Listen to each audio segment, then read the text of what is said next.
For the past few months, I've been in an artist block, and as an art student who goes to an art school, it can be very draining sometimes when you have to constantly create and make art. And so for a while, I wasn't sure what I should make, and I decided that I wanted to paint this portrait. Typically, I paint portraits in my art style, but today I wanted to use the primary colors red, blue, and yellow with the addition to black and white to create a portrait. And I really love, if you could tell on my Instagram, I really love drawing faces. So my inspiration, I'm inspired by my culture, or black culture in general, black woman, as I am a black woman myself, and that is what my artwork embodies.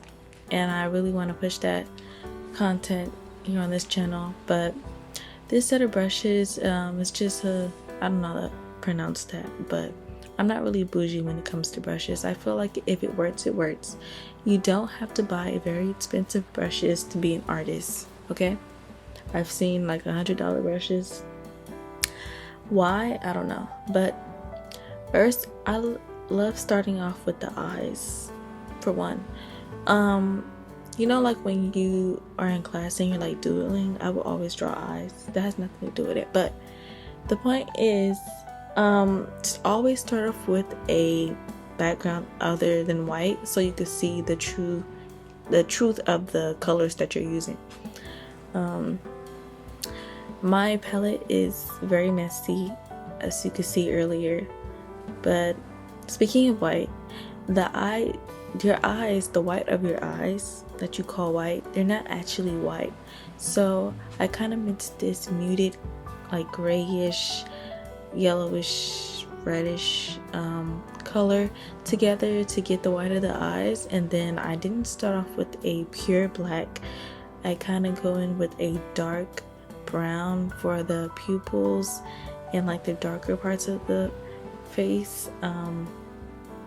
It's important that I bring warmth to a darker skinned person that I'm painting, because a lot of times when people are painting darker skin, it tends to be a little grayish because they're using colors that they're not using both cool and warm tone colors, if that makes sense. So I try to use both so that either way I can layer it, but I just want that warmth to come through the skin. And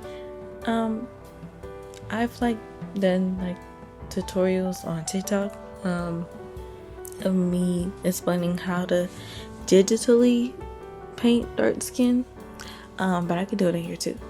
And the nose is such a tricky thing to paint.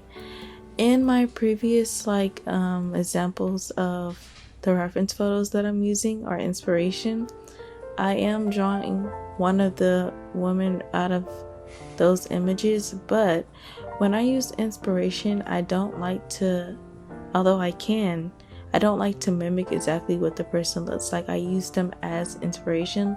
I feel like the outcome of this painting, you can tell it's referencing that image, but I didn't draw exactly what I saw. I just used it as a understanding of her facial features, or how, basically using a reference to draw. I feel like when you don't use a reference to draw, your characters or portraits could kind of look funny. But then again, I feel like I like the stylized look when I'm drawing portraits, and a lot of the times I do make them look stylized, which means basically it's not true to life. I mean, it looks, I guess you could say realistic, but it looks sort of cartoony. But for this, I wanted to look more on the realistic side. As far as the process, I keep saying oh my god, as far as the process of I'm really painting, but the process of painting, I don't really have a particular, well, I kind of do, I guess. My acrylic paints, some are heavy body and some are not. The ones I used were not, and I also like to add a lot of water in it. I feel like adding water to your acrylic paint sort of gives me at least control on layering, because I like to layer my paints. I guess you could say that's an addition to my style. You know, sometimes you might want it to be more opaque, and other times, like here, you can see that I'm blending, like sort of blending the colors together, but because there's like this sort of sheerness to it, you can see like the layers underneath sort of peeking through, and using that as a base where I can like add detail on top of that. I don't start off painting with detail. Some people start painting with detail like even from a white background, but for me personally, I feel like I prefer to paint a base of like the skin and where the shadows go and the highlights, all of that. So that's what I did. And then, okay, so for this, like the highlights, right? At first it was coming out a little grayish, color theory, but I did make it lighter and add a little more blue to it. I like to add like color to the highlights instead of just using white, which is, I feel like, no shade, but it's like kind of amateur. It's just to use white as a highlight. So I usually like add a little color to it or make it a little darker, because color is relative, and I feel like I'm gonna say this all the time, but it is very relative.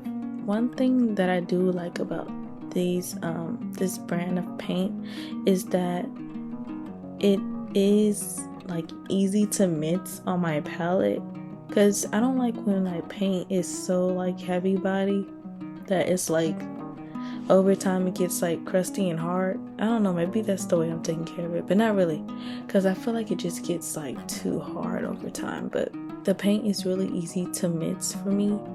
Okay, now don't judge me for the hair, but this, mind you, I was using a small brush for like basically the whole thing, because I'm not really a big fan of like those big brushes, and I don't like to use too many brushes at once.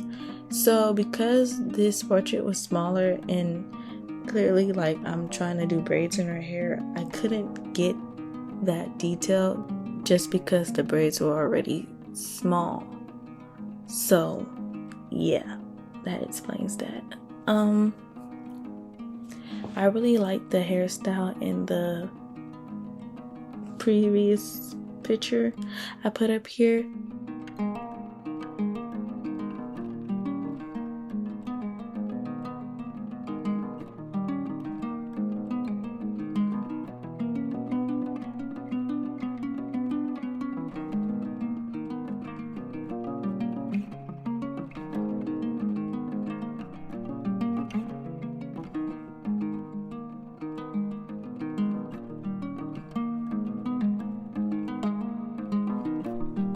Thank you guys for watching my video.